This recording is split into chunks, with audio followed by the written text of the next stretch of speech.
Bismillahirrahmanirrahim. Assalamualaikum, selamat pagi, salam sejahtera untuk kita semuanya. Jumpa lagi dengan saya di mata kuliah Manajemen Strategik. Baik, untuk kali ini kita akan mencoba membahas materi tentang analisis SWOT. Analisis SWOT adalah alat memang yang sangat sederhana namun sangat membantu kita untuk mengembangkan strategi bisnis dan juga mengembangkan pribadi supaya bagaimana caranya perusahaan dan diri kita ini pribadi kita untuk lebih baik lagi. Apa sih analisis SWOT itu? Dalam slide yang pertama di situ ada langkah-langkah bagaimana saran untuk melakukan analisis SWOT. Analisis SWOT itu adalah singkatan dari strength atau kekuatan, weakness kelemahan, opportunities peluang, dan threat ancaman. Analisis SWOT ini mengatur bagaimana kekuatan, kelemahan, peluang, dan ancaman utama kita di dalam melakukan bisnis supaya untuk mengembangkan usaha kita. Kelima langkah itulah saran yang bisa kita lakukan dalam menganalisis SWOT. Lanjut, bagaimana analisis SWOT itu dan pengertiannya apa sajakah? Yang pertama adalah strength atau kekuatan, dan weakness atau kelemahan adalah berasal dari faktor internal yang ada di dalam organisasi atau perusahaan kita.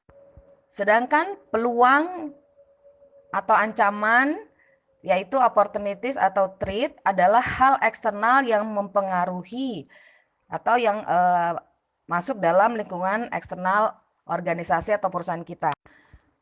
Di dalam menganalisis SWOT,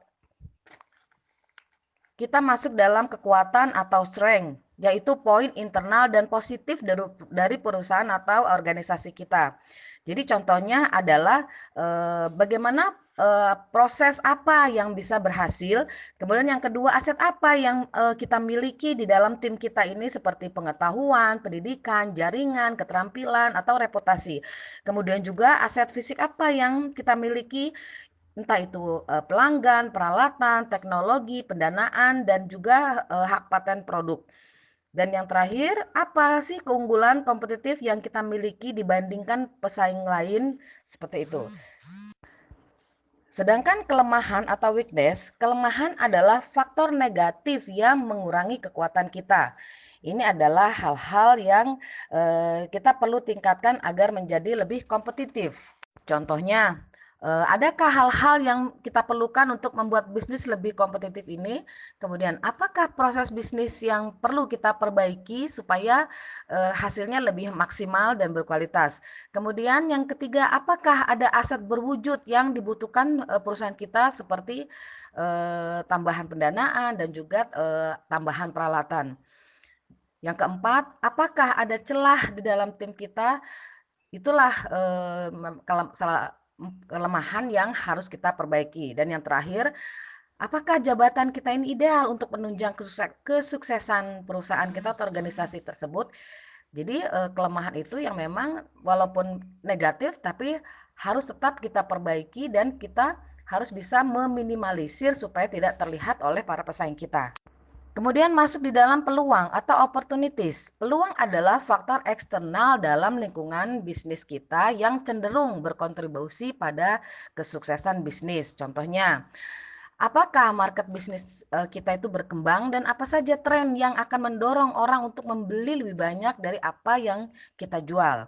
Yang kedua, adakah acara atau event yang dapat dimanfaatkan perusahaan kita dalam menumbuhkan pengembangan bisnis. Kemudian yang ketiga, apakah perubahan peraturan yang akan mempengaruhi perusahaan Anda secara positif? Dan yang terakhir, kita melihat dari peluang ini, jika bisnis kita terus berkembang, apakah itu berarti pelanggan membutuhkan produk kita terus-menerus? Seperti itu. Masuk dalam ancaman atau threat. Ancaman adalah faktor eksternal yang tidak dapat kita kendalikan. Kenapa?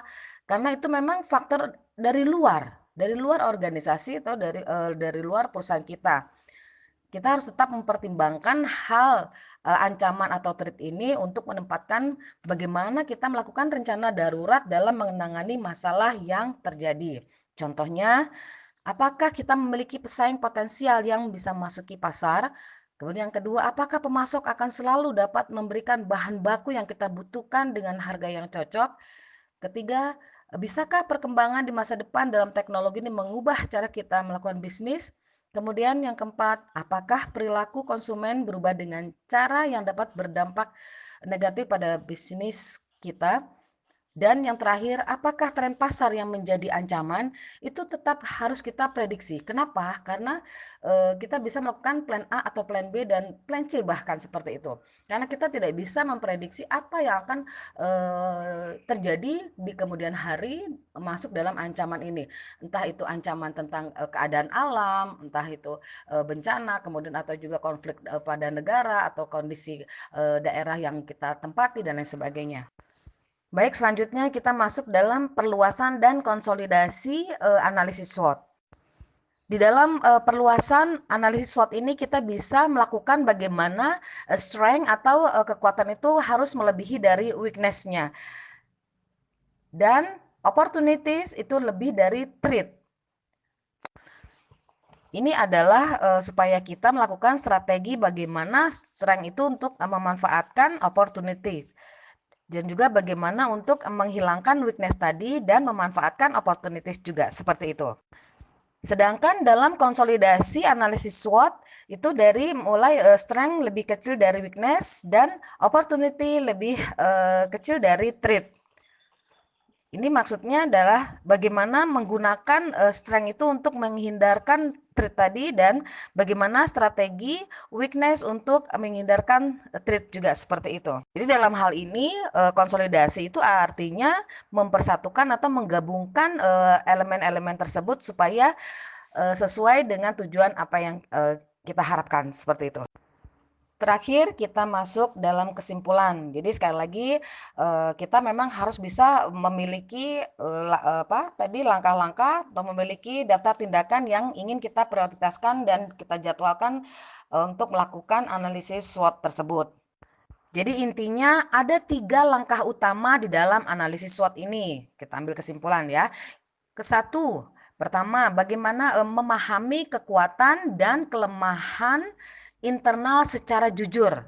Kemudian yang kedua, mempelajari lingkungan eksternal untuk menghadapi peluang dan ancaman. Dan yang ketiga, menganalisa kekuatan dan kelemahan untuk mengambil peluang dan mengantisipasi ancaman. Baik, mungkin itu saja kesempatan yang bisa saya berikan untuk materi analisis SWOT ini. Terima kasih. Sampai jumpa lagi di mata kuliah dan pertemuan selanjutnya. Terima kasih. Assalamualaikum, selamat pagi, salam sejahtera untuk kita semuanya.